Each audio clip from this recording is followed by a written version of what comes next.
My name is Pushpita. I'm reading 8th class to GMS Khalsa. Hind ਦੀ ਚਾਦਰ ਸ਼੍ਰੀ ਗੁਰੂ ਤੇਗ ਬਹਾਦਰ ਪ੍ਰਕਾਸ਼ ਧੰਨ ਧੰਨ ਸ਼੍ਰੀ ਗੁਰੂ ਤੇਗ ਬਹਾਦਰ ਜੀ ਸਾਹਿਬ। ਪਹਿਲੀ ਅਪ੍ਰੈਲ 1621 ਈਸਵੀ ਜੋ ਕਿ 5 ਵਿਸਾਖ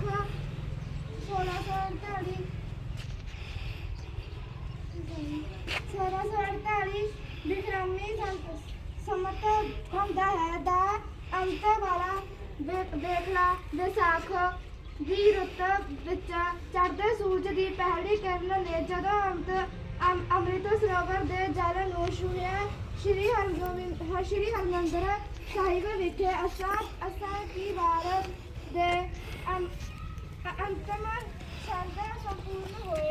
ਗੁਰੂ ਦੇ ਮਹਿਲ ਤੋਂ ਸੁਨਹਿਰੇ